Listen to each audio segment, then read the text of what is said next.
Bismillahirrahmanirrahim. Assalamualaikum warahmatullahi wabarakatuh.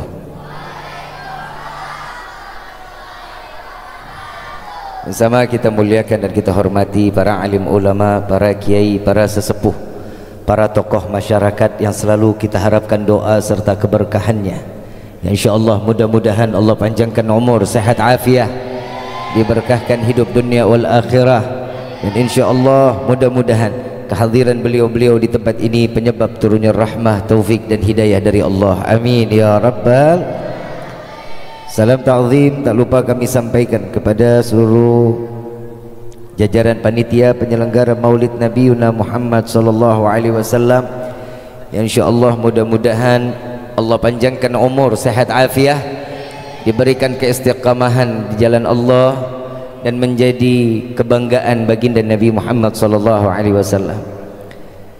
Wabil khusus salam ta'zim tak lupa kami sampaikan kepada Ketua Dewan Kemakmuran Masjid Raudhatul Muhajirin yang insyaallah sebagaimana beliau beserta anggotanya menjaga rumah Allah, Allah jaga mereka dunia wal akhirah.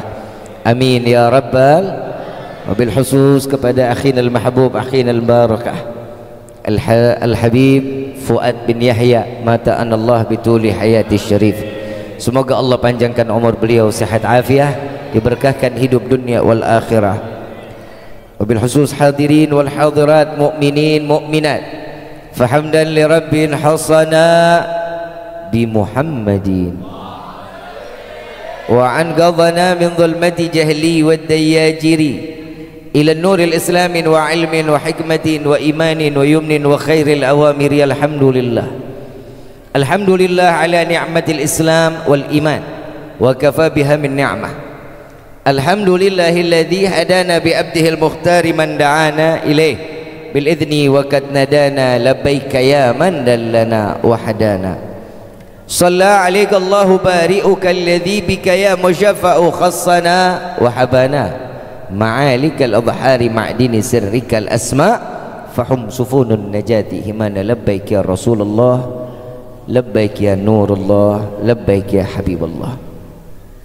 Pertama-tama limpahan puji serta syukur kita panjatkan kehadirat Allah Subhanahu wa taala yang maha agung, yang maha luhur, yang maha bijaksana, yang alhamdulillah di malam yang penuh dalam keberkahan dan kemuliaan ini Allah masih izinkan kita mencicipi dari sekian banyak miliar nikmat Allah berikan kepada kita, khususnya nikmat Islam, nikmat iman, nikmat sehat wal afiat, nikmat umur yang panjang yang insyaallah mudah-mudahan kenikmatan ini tidak Allah hapus sampai ajal menjemput kita. Dan kita minta kepada Allah berkah daripada acara malam ini. Apabila Allah tetapkan kita di dalam ajal, Allah matikan kita dalam keadaan husnul khatimah. Amin ya rabbal alamin. Salawat beserta salam terlimpah curah keharibaan Nabi besar Muhammad sallallahu alaihi wasallam serta keluarga, sahabat hingga umatnya sampai yaumil qiyamah. Amin ya rabbal alamin. Ayyuhal hadirun jamaah rahimakumullah. Tadi saya sedikit membaca daripada tema membumikan akhlak. Setiap sesuatu manusia yang memiliki akhlak pasti dia akan menjadi orang yang dimuliakan oleh Allah. Beda dengan Nabi. Nabi bukan mulia karena akhlak, tapi akhlak menjadi mulia karena tertempel Nabi Muhammad sallallahu alaihi wasallam.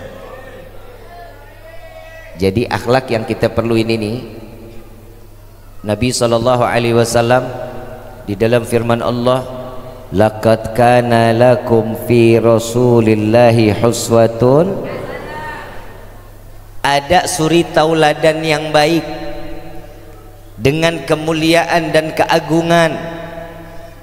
Nabi sallallahu alaihi wasallam seorang manusia yang tidak pernah ada celah untuk dihinakan. Nabi Muhammad tidak pernah ada seseorang yang lebih mulia kecuali Nabi Muhammad sallallahu alaihi wasallam. Kenapa kita membumikan akhlak? Karena Nabi sebelum diangkat menjadi Rasul, selama dari mulai lahir sampai Nabi menjenjang ingin sampainya menjadi Rasul, maka disitulah Nabi memuliakan dimuliakan oleh Allah dengan akhlak. Contoh, Nabi Muhammad SAW saat dimana di zaman tersebut Ka'bah lagi direnovasi. Ka'bah pernah direnovasi saat dimana Hajar Aswad itu turun. Saat Hajar Aswad turun, suku-suku daripada Quraisy saat itu mereka merasa yang lebih pantas untuk memasukkan batu Hajar Aswad tersebut ke tempatnya. Yang suku sebelah sini mengatakan saya suku yang terlama, di sini mengatakan saya suku yang paling tinggi. Maka dari suku-suku ini tidak ada jalan keluar kecuali dikatakan, baik, kita minta, kita lihat siapa yang masuk ke kota Mekah lewat gerbang tersebut, maka dia yang lebih pantas untuk memasukkannya dari suku manapun. Subhanallah, Nabi Muhammad SAW masuk. Saat Nabi Muhammad masuk lewat gerbang, saat Nabi melihat orang Quraisy mengatakan, dialah yang lebih pantas. Tapi Nabi mendapatkan gelar tersebut, mendapatkan satu kewajiban. Saat Nabi dikatakan ditunjuk sebagai orang yang bertanggung jawab, tapi Nabi tidak menyia-nyiakan keinginannya daripada orang-orang tersebut.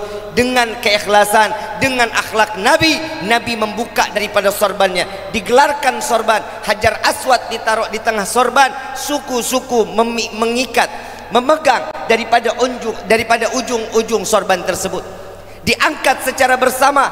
Hajar Aswad pun terangkat. Begitu sampai di tempatnya, Nabi yang menaruh daripada tempat tersebut. Ini adalah akhlak Nabi Muhammad SAW. Ini adalah kemuliaan Nabi Muhammad SAW. Jika nabinya saja tahu memposisikan di mana dia tempatnya, maka setiap manusia wajib mengetahui bahwa dirinya tidak akan menjadi seseorang yang mulia tanpa akhlak. Faham sampai sini? Kalau udah faham saya tutup sama doa. Udah faham apa belum? Budek kali ah. Ibu bapak yang dirahmati oleh Allah. Tapi jujur, saya nyampe di Masjid Raudhatul Muhajirin, Pak Haji Rifki sampai jam 9 beneran. Kata panitia, Habib naik jam 9. Jam 9 kurang 5 saya udah sampai telur ceplok habis 2, sampai nasi putih, sampai ngopi, ngeteh, minum, sampai kenyang, sampai lupa mau ceramah. Begitu turun tangga saya mau langsung lurus aja itu ke bawah, ini pengen pulang aja baru saya. Tapi alhamdulillah peringatan Maulid ini kita berkumpul ini semua karena izin dari Allah. Betul apa enggak? Betul apa enggak? Ini kan malam apa nih? Malam apa? Ini malam minggu, bisa dikatakan Lailatul Ghafilin, malamnya orang-orang lalai, orang yang nongkrong. Enak bocah lu. Ada lagi yang ngomong oyo. Wah bahaya ini. Nih yang terjadi sekarang nih. Kenapa? Jahatnya handphone. Jahatnya Bu, ibu, lu tidur. Bu, ibu ngasih handphone ke anak nggak? Ngasih nggak? Ngasih. Kenapa? Supaya apa? Anak dikasih handphone supaya apa? Hah? Anteng. Saya kasih amalan biar anak anteng, mau nggak? Cekek.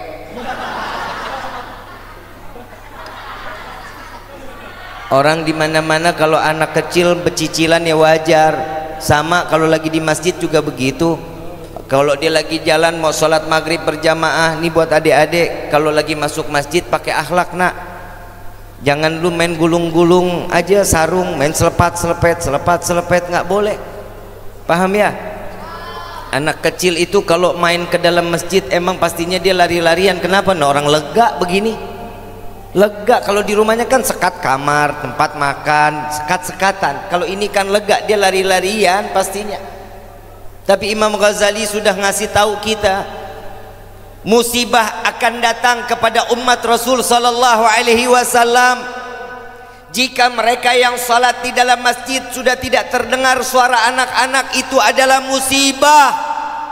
Kenapa? Tidak akan ada lagi yang akan meneruskan memakmurkan masjid jika suara anak-anak sudah tidak terdengar saat bermain di dalam masjid.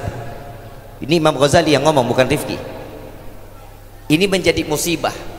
Makanya dek, masjid ini tempat ibadah nak, bukan tempat kalian bermain. Tempat bermain kalian adanya di luar. Jadi pakai ini masjid untuk ibadah kepada Allah. Doain orang tua kalian di dalam masjid, minta angkat tangan, Rabbighfirli wali walidayya warhamhuma saghira. Minta sama Allah, kalian berdoa di dalam masjid, orang tua kalian dikasihkan keberkahan oleh Allah. Sekarang orang tua kalian masih sehat, masih bisa memberikan nafkah. Suatu saat kalian yang akan menjaga orang tua kalian, karena tempat inilah yang dapat memakmurkan. Tadi saya dengar di atas masalah sholat subuh Pak Haji ya, masalah sholat subuh. Maaf nih buat yang remaja, ini kalau sholat subuh sama acara ini ramean mana Pak Haji? Jujur ramean ini malam apa sholat subuhnya? Hah? Jadi besok-besok kalau sholat subuh harus ada snacknya berarti Pak Haji. Nih khususnya buat anak muda nih, anak muda. Anak muda. Tahu nggak? Ada satu kisah, ada seorang anak muda yang tiap hari gemar subuh, zuhur, asar, maghrib, isya, hidupnya dia cuma di masjid. Setiap azan beliau ke masjid, setelah masjid dia terusin lagi aktivitasnya. Sampai syaitan cemburu. Syaitan cemburu ngelihat kegiatan ini anak muda yang gemar ke masjid, cemburu syaitan. Tahu syaitan? Kenapa temen lu? Yang namanya syaitan. Syaitan cemburu, bilang sama bosnya, bos, mau ngegoda nih anak boleh nggak? Boleh aja, izin aja dulu sama Allah katanya. Izin lagi sama Allah, ya Allah izinkan saya untuk menggoda anak muda ini. Silahkan kan Allah jika engkau mampu. Ini syaitan turun. Begitu turun karena kebiasaan ini anak muda sebelum azan udah mandi, udah rapi, pakai koko, pakai kain, pakai peci, keluar rumah ingin jalan ke masjid, disengkat sama syaitan. Begitu dia jatuh, badannya kotor, dia balik lagi ke dalam rumah. Dapat beberapa saat keluar lagi dengan pakaian yang rapi, udah pakaian yang rapi seperti semula, disengkat lagi sama syaitan. Jatuh lagi ini anak muda, kotor lagi pakaiannya. Sampai 3 kali ini anak muda masuk keluar udah bersih-bersih lagi. Begitu keluar yang ketiga, ada kakek-kakek tua di depan rumahnya. Begitu ketemu kakek-kakek tua, beliau tanya ini kakek, nak mau kemana? Mau ke masjid kek? Saya ikut boleh? Ayo. Diajak sama ini anak muda, dipegangin mana anak muda. Begitu sampai ke depan masjid, diajak nenek kakek-kakek tersebut masuk ke dalam masjid. Kek, yuk kita sholat sama-sama. Apa jawaban kakek? Engkau aja yang masuk, saya tidak wahai anak muda. Kenapa? Saya adalah syaitan yang saya menjelma menjadi manusia untuk menggoda dirimu. Lalu beliau agak sedikit terperanjat. Ada apa wahai syaitan? Engkau ingin sekali menggodaku. Yang pertama kali engkau jatuh, aku yang membuatmu terjatuh. Sehingga engkau terjatuh, lalu engkau masuk ke dalam rumah. Aku tertawa saat engkau masuk ke dalam rumah, aku terbahak-bahak. Dan saat engkau keluar kembali, aku melihat Allah mengampuni dirimu dan seluruh keluargamu. Lalu aku jatuhkan kembali. Saat itu juga aku melihat engkau terjatuh, aku tertawa. Lalu engkau masuk ke dalam rumah, aku terbahak-bahak. Tatkala engkau keluar kembali, aku melihat di mana tetangga-tetanggamu Allah ampuni dosa-dosanya. Yang ketiga, tatkala aku khawatir aku membuatmu jatuh kembali, aku takut satu kampung akan diampuni segala dosa-dosanya karena kegigihanmu untuk menjalankan sholat subuh berjamaah. Tuh anak muda yang bikin di kampung jadi berkah kalian, bukan aki-aki. Loh, kalau aki-aki main ke masjid wajar, dia tahu diri umurnya tinggal dikit. Maaf Pak Haji, ketawa Pak Haji. Lah memang, kenapa? Karena anak muda ngerasa dirinya umurnya masih jauh, padahal Allah lewat Nabi udah ngasih tahu tanda mati. Ada tanda mati yang Allah berikan kepada kita saat semasa hidup, Allah berikan lewat Nabi kok. Ada ciri-ciri tanda kematian itu akan datang kepada kita. Yang pertama, demam. Ibu pernah demam gak, Bu? Pernah demam gak? Tanda mati. Ini Bapak amin, Bu. Amin, kata segitu. Memang itu yang dikatakan oleh Rasul, demam itu tanda mati. Saat Nabi ingin meninggal dunia, saat Nabi dalam keadaan sakratul maut, Nabi demam, Pak. Nabi pernah demam gak? Pernah demam. Saat terima wahyu, Nabi demam. Saat masuk sakratul maut, Nabi demam. Menggigil Nabi SAW. Itu tanda mati. Yang kedua, gigi tercopot dari tempatnya. Ompong. Gigi bukan dicabut ya, tapi tiba-tiba jatuh. Pernah begitu? Ada Pak, tanda mati. Emang begitu modelnya. Yang ketiga, apalagi tanda mati, kulit ditarik lama nyampenya. Apa namanya itu? Apa? Keriput kan begitu ya, ditarik baliknya lama, itu tanda mati. Nah, tuh hati-hati tuh, Bu, hati-hati. Nih yang keempat udah pasti ada nih. Yang keempat nih pasti ada. Yang keempat, tanda kematian itu kapan adanya? Uban. Saya juga udah ada, saya baru ngaca di gua ada ubanan lu. Tanda mati nih. Setiap manusia Allah berikan keistimewaan biar tahu bahwasanya kematian itu pasti akan datang. Kullu nafsin dha'iqatul. Udah deh, kita kalau buat ibadah mah blow on. Kita mah ibadah nggak ada bener-benernya. Cuman apa? Bisa menjadi satu amalan yang bisa jadiin kita jadi baik. Amaliyah yang baik, amaliyah yang bagus. Kenapa? Kalau ada tetangga sakit, yuk jenguk rame-rame, tapi jangan minta makan. Kalau datang ngejenguk minta makan namanya ngerepotin. Nah iyalah, orang lagi sakit. Coba deh diusahain, kalau ada tetangga sakit jangan dibawain buah-buah yang enak, percuma lidahnya pahit. Tapi kalau dibawain amplop agak gedean, wah sehat afiah itu. Kenapa akhlak yang harus dimuliakan? Kenapa akhlak yang harus dikedepankan? Al-Imam Syafi'i radhiyallahu anhu waradahu, beliau mengatakan, sungguh aku tidak segan berjumpa dengan orang yang berilmu, tapi sungguh aku sangat segan dengan orang yang berakhlak. Lu muridnya tanya, kenapa engkau tidak segan orang-orang yang berilmu dengan orang-orang yang berilmu? Kenapa? Orang yang berilmu belum tentu memiliki akhlak, tapi orang yang berakhlak sudah pasti dia menjalankan ilmunya. Sallu ala Nabi Muhammad. Makanya punya akhlak yang baik. Coba lihat Sayyidina Ali karamallahu wajha. Sayyidina Ali itu saat mau sholat subuh, mau sholat nih bareng sama Nabi. Sayyidina Ali itu nggak pernah yang namanya sholat ketinggalan sama Nabi, nggak pernah, selalu bareng. Satu waktu Sayyidina Ali, Nabi udah mulai sholat. Sayyidina Ali keluar dari rumah telat, nunggu mau sholat berjamaah sama Sayyidina Ali.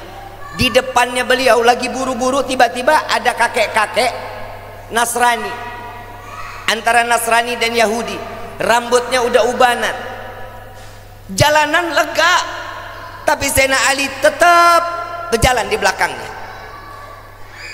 Ya tahu sendiri orang tua kalau jalan kan agak lama.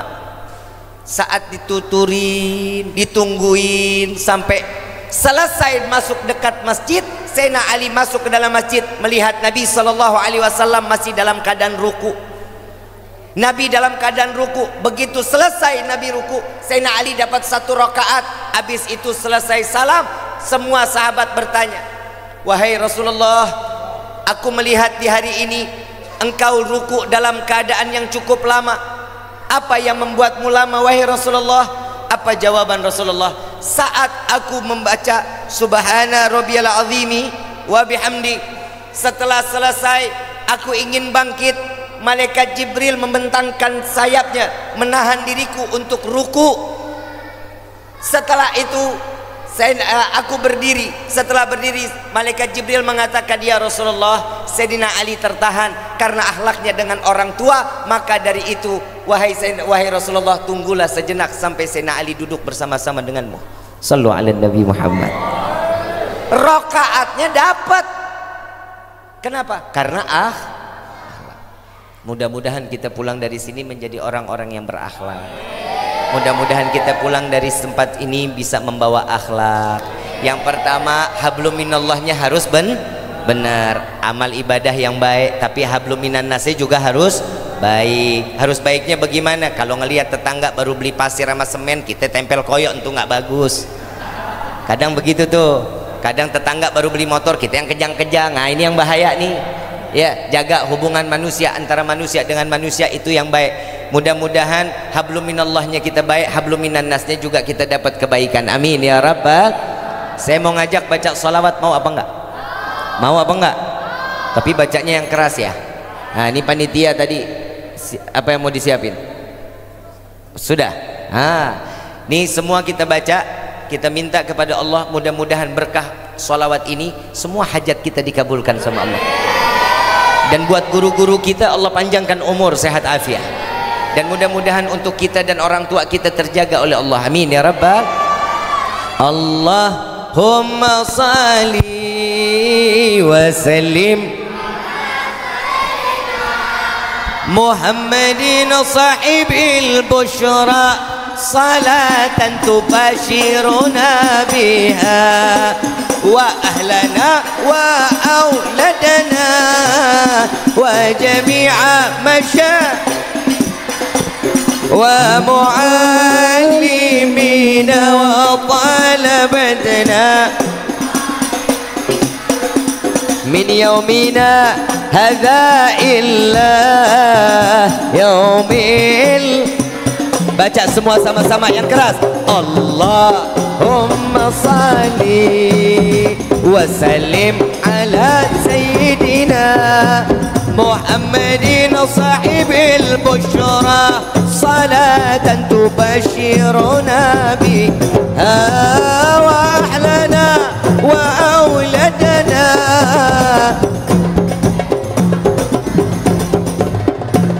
wa muallimina wa talabatna min yaumina hadha illa yaumil akhirah. Allahumma salli ala sayyidina Muhammadin tibbil qulubi wa dawaiha wa afiyatil abdan shifaiha wa nuril absari wa diyaiha wa ala alihi wa sahbihi. Baca semua sama-sama. Allahumma salli ala sayyidina Muhammadin tibil qulubi wa dawaiha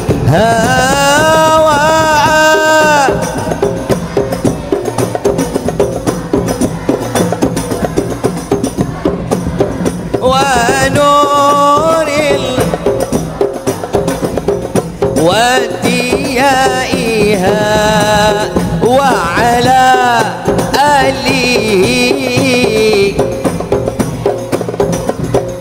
اللهم صل على سيدنا محمد وأشغل الظالمين بالظالمين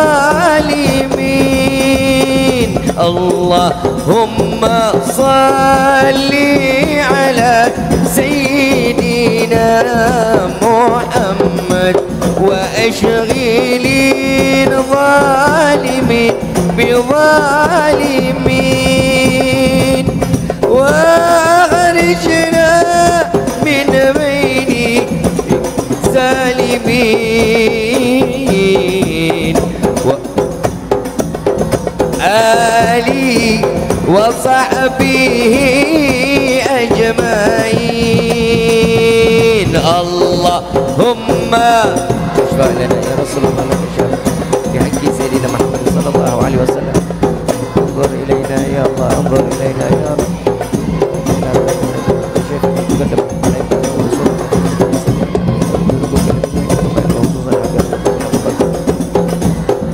لي على سيدنا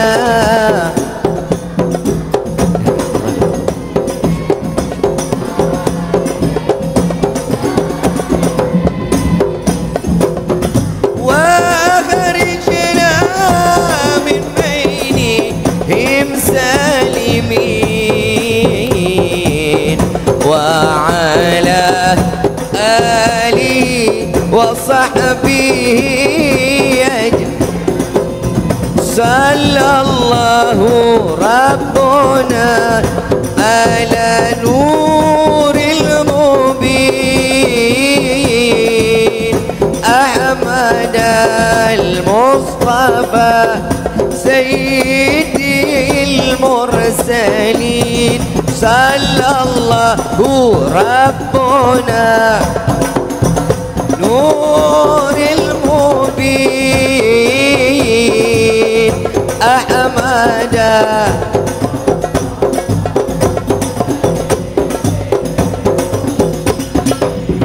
وعلى آله وصحبه أجمعين وعلى آله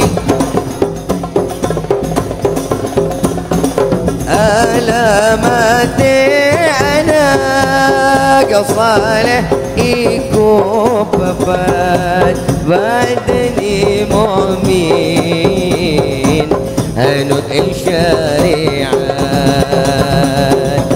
كنديه اللي سني ألوس ننديكني كابينو مليوكن إنو تواني يا رسول الله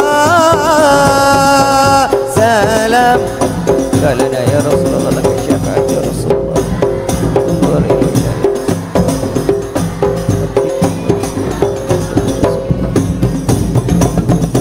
أفات يجي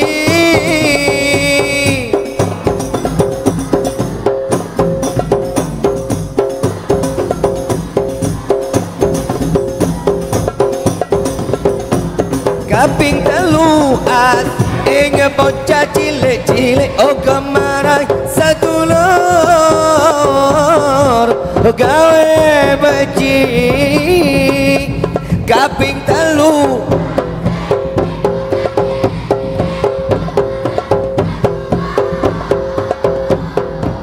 gawe beci kaping papat ngemal ting ilmune dadi tanggung jawab orang gaulane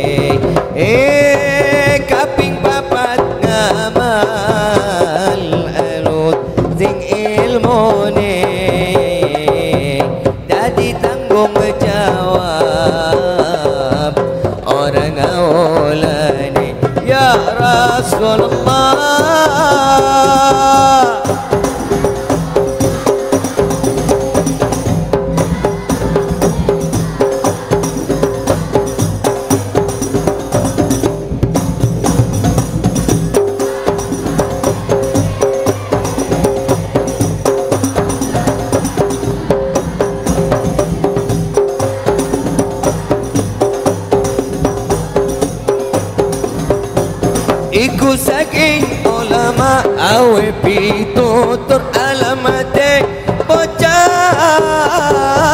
ingkang dadi jujur iku saking ulama awe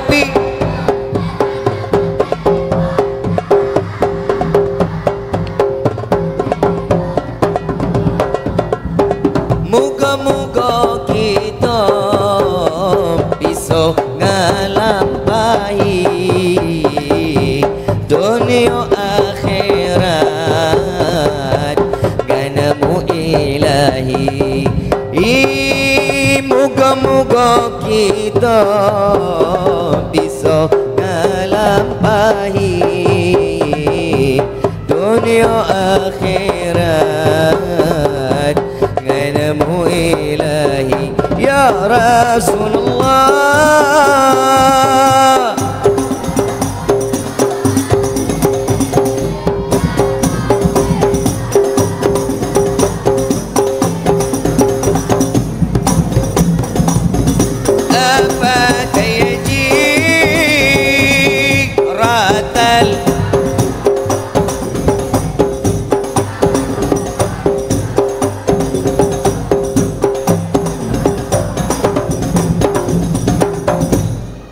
الفاتحة بالقبول وتمام الوصول وإلى حضرة الرسول بسر الفاتحة. بسم الله الرحمن الرحيم الحمد لله رب العالمين الرحمن الرحيم مالك يوم الدين إياك نعبد وإياك نستعين اهدنا الصراط المستقيم صراط الذين أنعمت عليهم غير المغضوب عليهم ولا الضالين. Ibu bapak yang dirahmati oleh Allah, apabila ada bahasa kami yang kurang baik mohon dibukakan pintu maaf yang seluas-luasnya. Apabila ada ilmu yang bermanfaat semua datangnya dari Allah Subhanahu wa taala. Kurang lebih mohon dibukakan pintu maaf yang seluas-luasnya. Sebelum Rifki tutup, Rifki mau ngasih ijazah, boleh? Boleh enggak? Rifki baca ntar ikutin ya. Bismillahirrahmanirrahim. Ya Rabbi salli ala Muhammad وافتح من الخير كل مغلق يا ربي صل على محمد وافتح من الخير كل مغلق يا ربي صل على محمد وافتح من الخير kulla mughlaq. Salawat ini dibaca habis subuh 10 kali, habis asar 10 kali.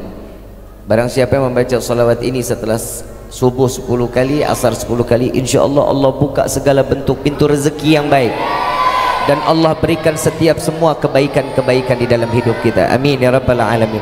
Sebagaimana kami dijazakan oleh guru-guru kami, maka salawat ini kami juga ijazahkan kepada antum semua. Wabillahi taufiq wal hidayah. Wassalamualaikum warahmatullahi wabarakatuh.